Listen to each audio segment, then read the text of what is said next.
Without further ado, say hello to the new whip.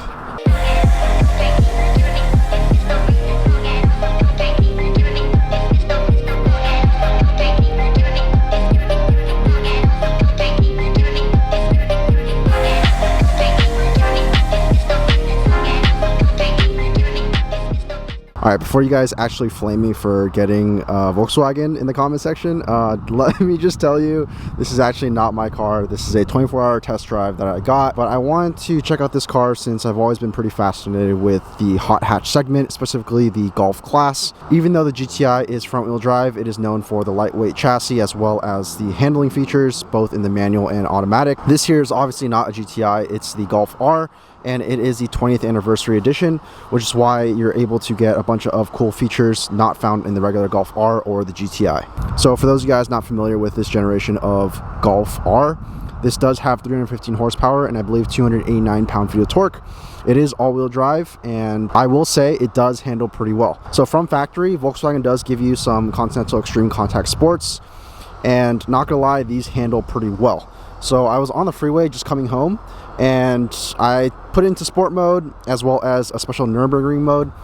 They do have a Nürburgring mode where you can actually get a lot of pops and bangs when you're downshifting, and every time you upshift you get that nice little thump in the back.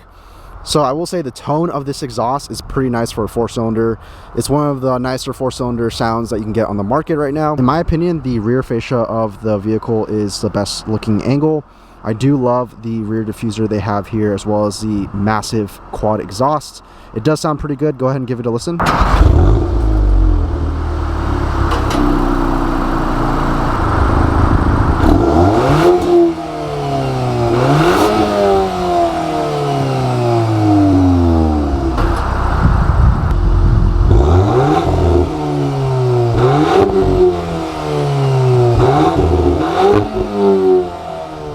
So as you guys can hear, it sounds pretty good for a 4-cylinder. You have the drift mode as well as the Nürburgring mode, which is honestly my favorite.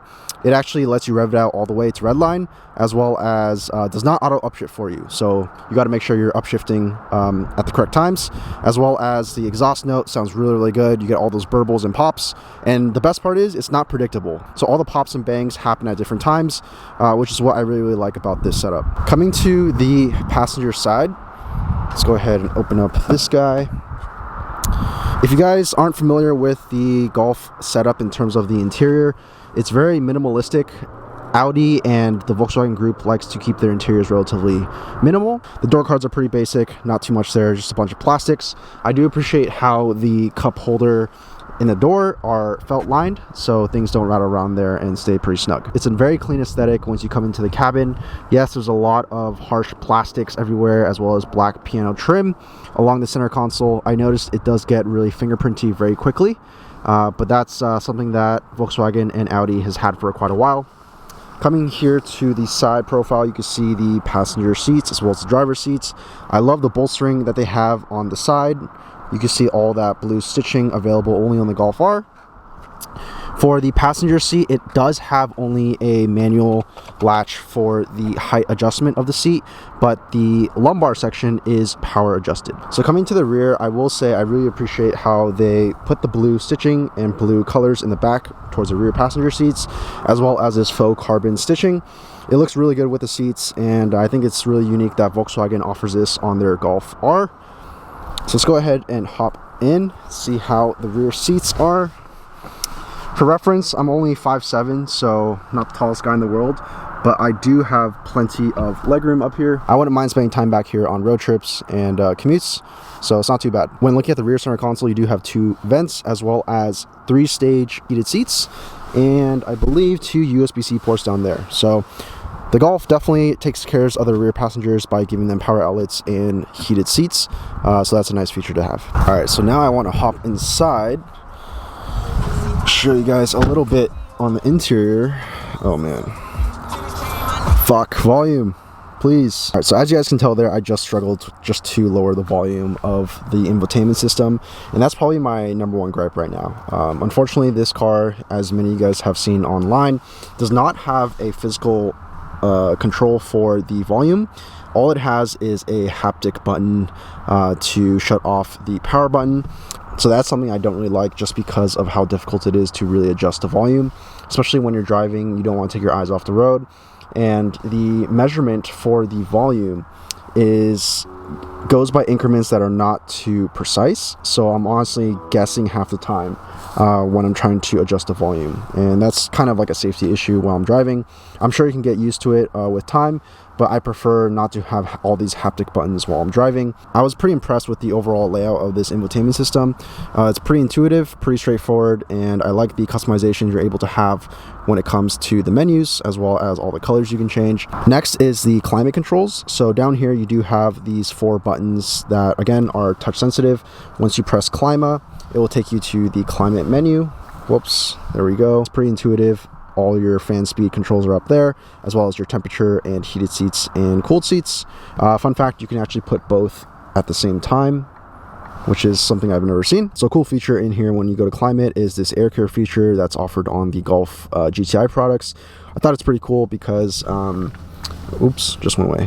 When you press this button, it'll go ahead and make sure the cabin is the cleanest air possible. So this will actually give you some shortcuts to actually warm or cool certain areas of your body, including the feet and hands. And in terms of the steering wheel, when you go to the heated steering wheel icon right here, there's actually 3 stages of heated steering. So currently it's on, and as you can tell, the meter goes down every time I click it, and then you can turn it off. So 3-stage heated steering wheel is pretty cool. Other than that, everything else is pretty straightforward when it comes to the infotainment system. We do have this nice parking feature where it has parking sensors as well as auto park. If you approach a parking spot, it will actually park for you. Now, once we hit the vehicle mode button, we have a couple options here, including comfort, sport, race, drifts, and Nürburgring. This is my favorite mode because the exhaust is the loudest in this mode. You get all the pops and bangs, as well as the suspension tightens up and the steering. When it comes to the digital dash here, I think this is one of the best digital dashes in the game. It's very configurable. And in this day and age, when everyone goes to digital dashes, I've noticed that there is some limited accessibility when it comes to customizing your digital dash. But Volkswagen didn't skip out on that part. There's so many different menus you can choose from on each section of the gauge, as well as the center and the left portion. So really cool. Props to Volkswagen for doing all this and really giving you the ability to change whatever you want and view whatever you want when you're driving the Golf R. Golf R also has the Harman Kardon sound system equipped. Honestly, I was hoping it to be a little bit better, but coming from the ELS 3D Studio sound system from the TLX, I will say it's kind of like a 9-day difference. The TLX definitely has a much better sound system, a lot more speakers, and it's a lot more balanced and full sounding compared to the Harman Kardon. Harman Kardon sounds really flat, and the bass is not really there compared to the ELS. So pretty disappointed there, especially in this type of price of vehicle. I was hoping for a better sound system, and this is the highest trim they offer for the Golf. All across the interior, you do have this faux carbon fiber. I'm pretty sure it's faux, it's not real carbon fiber, but still looks nice. I like how it's matte finish, so fingerprints aren't too much of an issue. What is an issue though is all this gloss black in the center console. Bunch of fingerprints here, I've already noticed all across here. And yeah, not a fan of that, or this I guess bronze shaver shifter, as straight pipes would say. Best part about this interior is that Volkswagen did a great job on designing the screens, including the digital dash as well as the infotainment system. Pretty easy to use and not as horrendous as I thought it would be compared to what people have been saying. Yeah, it does suck that all these buttons are haptic and that there's no physical buttons except probably the window switches here all across the door, but the materials are nice, and the seats are great, definitely nice to look at. But yeah, that about wraps up the interior of the Golf R. Coming to the trunk now, I do love how Volkswagen implements their trunk button within the logo of the Golf R. Because this is a hatch, you do have this wide opening. It's a pretty low load floor. The seats in the back are able to fold down. I believe it's 60/40, and you do have this wide opening for the trunk, so you're able to fit quite a bit of things when loading up the Golf R, which I really appreciate. Unfortunately, this one does not come with a power tailgate, which kind of sucks. I was expecting that in this price range to at least have a power tailgate, but instead you just have to manually do it yourself and shut the boot of the car. I love how the Golf R has this 2-level spoiler. This is actually still part of the tailgate, but then they just put this on top, and it does have a little fin in the middle. Really brings the rear end together, especially with the matching black trim on the bottom. I personally would have done a silver wheel just to add more contrast and kind of brighten up the side profile of the vehicle, but honestly it still looks good regardless. Coming to the side of the Golf R, I will say the proportions of this car are great. It's nice and small. You're able to definitely feel the size of this car when you're driving it around. It's very zippy and compact, and you definitely can notice the difference in weight. Since I mentioned earlier this is a 20th anniversary edition, you do get a couple of new features compared to the regular Golf R, like these blue mirror caps. You get better tires and these black wheels. I believe these are 19s, 235 19s, extreme contacts.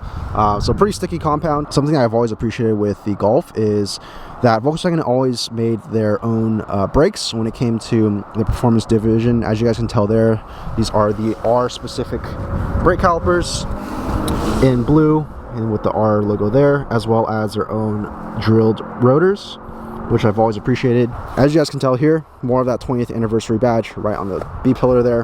So when it comes to the front of the Golf R, I've always had a controversial opinion on the looks of the design, especially when coming to the bottom portion of the bumper.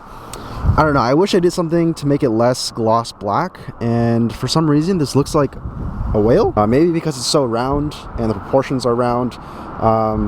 But yeah, I've always had a hit or miss when it comes to looking at the Golf R. And like I said earlier, my favorite angle of this car is actually the rear 3/4, where it shows off the body lines as well as the diffuser and exhaust. I will say these lights are pretty cool. They do have this matrix design where they have an LED bar that goes all the way across with the blue trim right on top. So what's pretty cool about these grills is that they're actually functional. So as you guys can tell there, they're actually open on both sides. So that's a nice little touch that Volkswagen added, keeping that performance-oriented design in mind. And I'm honestly pretty impressed with the overall way this car drives. I'm curious to see how the manual would be, because yeah, I've heard it's a different experience with the manual, and the automatic's actually the way to go because of how fast transmission is, and so far I've been enjoying it. I think tonight I'll go on a little bit of a POV drive and show you a little bit more of the ambient lighting features at night, as well as the exterior lighting, because it's pretty cool.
so this is how you do launch control in a Mark 8 Golf R. You go to mode, make sure it's in race, go to special, Nürburgring mode, then you're going to go to ESC system off, confirm, and you are ready to go.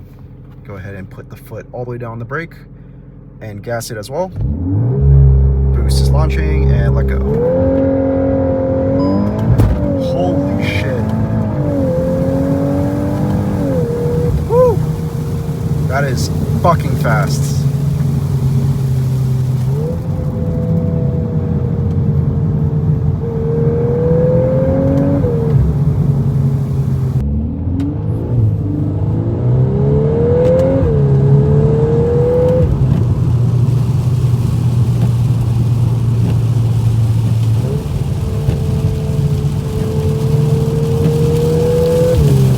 Alright, you guys, there you guys have it. A pretty concise review of this Mark 8 Golf R. I just ripped it around the local back roads here, and honestly, it was a lot of fun. I definitely have underestimated this car, and now can appreciate this car for what it is, and definitely understand why people would get this when looking over hot hatches like the Civic Type R, Integra Type S, Elantra N, and etc. So if you guys are in the market for one of these, I highly would recommend getting one. It's around 50 grand after all the options, I believe.